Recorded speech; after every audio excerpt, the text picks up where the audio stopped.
The mix color node has a lot of different functions, and it can be pretty confusing deciding which one to use, but I'm going to show you what every function in the mix node does, and why it's the most crucial node in the NPR pipeline, perhaps even of all shader pipelines. Let me explain.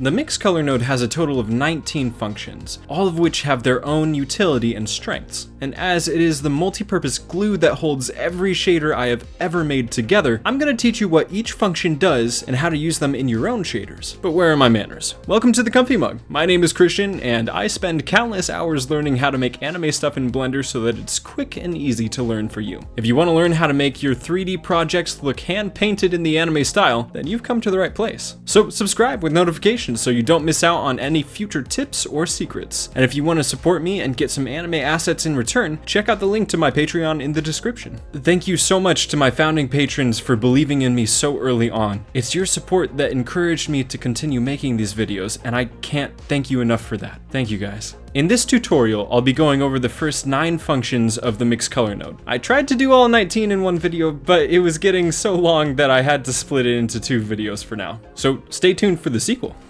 As always, feel free to roam the chapters and find the specific functions you're looking for, or watch through the whole video and gain a good understanding of each function and the various ways they can be used. The project file I'll be using for this tutorial is linked in the description of this video for you to download for free. It has examples of every function for the mix color node, so take a look at that if you'd like to follow along.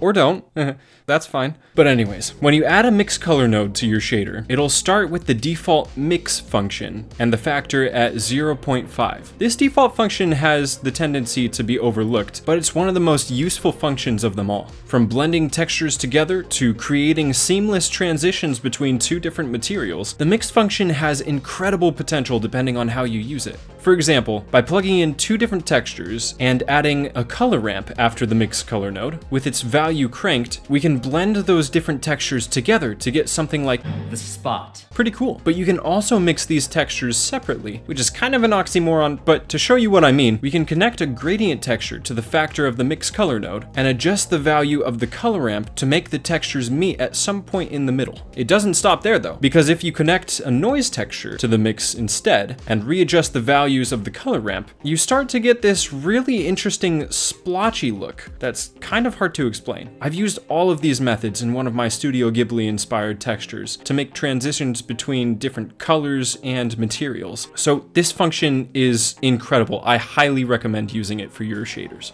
The Darken and Lighten functions do exactly what they say, but there are a few things we should observe when using them. So starting off with Darken, we have a Voronoi and a noise texture plugged into the A and B inputs respectively. Both textures have a color ramp attached, with their values cranked a little, to better see what we're doing. Now, with the factor at 0, we're only seeing the texture plugged into the A input, but the more we increase the factor, the more our secondary texture will show. This is true for every function of the mix color. Whatever is plugged into the A input will be your main texture that is influenced by what you connect to the B input. The higher the factor level, the greater the influence. In the Darken's case, only the values of the B texture that are darker than the values of the A texture will be shown. Changing the function from Darken to Lighten will grant the opposite effect, showing only the lighter values from the B input texture. Both of these effects are wonderful for creating masks to mix 2 different textures or colors together. For example, much like we did with our mix function earlier, if we connect our result to the factor of a mix node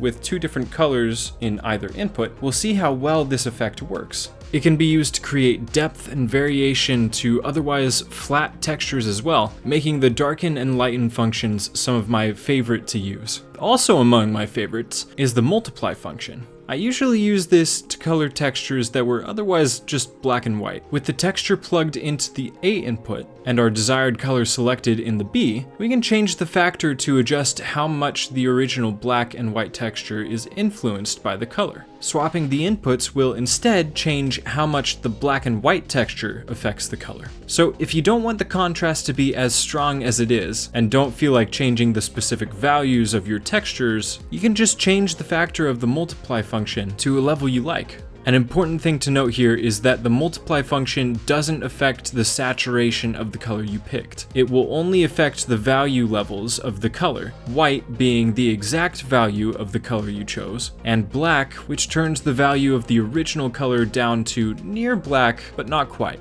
The base color will still be visible, though the depth of the value makes it really hard to see. For those of you who are asking why you wouldn't just use the color stops of your color ramp to change the colors of your texture instead, you definitely can. But one thing that's really cool about the multiply function is that you can connect a texture that's already colored, and instead of the multiply completely recoloring your texture, it'll take into account the colors of your texture and apply the new color as a tint rather than a complete color override. Now, the color burn acts very similar to the multiply function, affecting the color and value of a texture, but it also affects the saturation. And before I say anything further on this function, I gotta tell you about a great tutorial Mr. Fork has over on his channel about this very same function and how he uses it in his anime textures. He makes it really easy to understand how to use the color burn function to make image textures look like they're in the anime style. He also makes some really incredible anime scenery and models, so you just gotta go check his stuff out. It's great, but I digress. When dealing with the color burn function, whatever color you apply will be applied very harshly, which results in much greater contrast. The resulting texture will not have a limited range of value like the previous function did, but instead, when dealing with a black and white texture, whatever is fully black will show as black,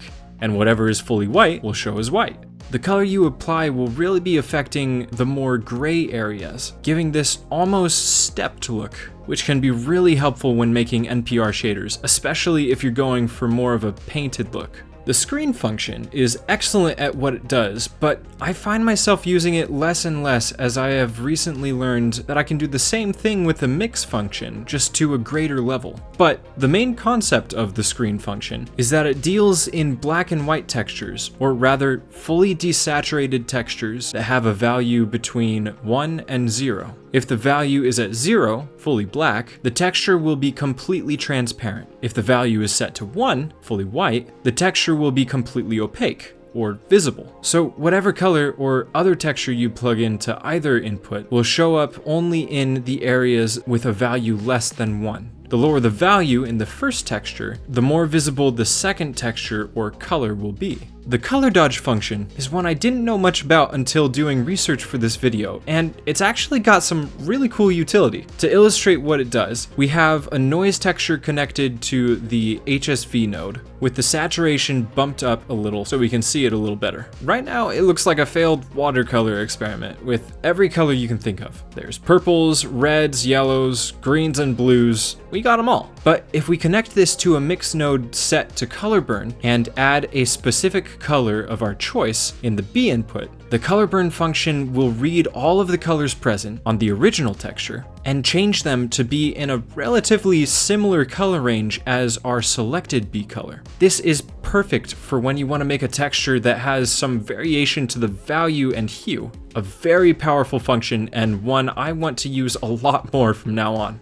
And for our last two functions of this video, we have the add and overlay functions, which work in rather similar ways to the lighten and darken functions, just a little softer. To show what I mean, we have two different noise textures, one with the default scale of 5 and the other with its scale set to 30. Plugging these into the A and B inputs of our add color node respectively, and turning up the factor, you can see that both textures are visible at the same time. Even at the highest factor, there's still a level of transparency, creating the illusion of depth. And where the add function prioritizes lighter values, the overlay function enhances darker values. These are some of the most useful functions I use when making stylized textures, especially for emulating painted depth and variation. And I would highly recommend using these functions when you're making your own stylized and anime textures. These functions of the mix color node are a pretty great addition to your arsenal when making 3D textures, but there are still 10 more functions to look at, some of which are the most powerful and wild of them all. So remember to like the video and subscribe with notifications so you don't miss out. Let me know how you've been using the mix color node in the comment section below, and check out my Patreon if you'd like to support me and get some pre-made anime assets and other goodies in return. A huge thank you to my patrons. I literally couldn't do any of this without you. You guys mean so much to me. Thank you. And thank you for watching the video. I hope you have a wonderful day, and I'll see you here next time at the Comfee Mug.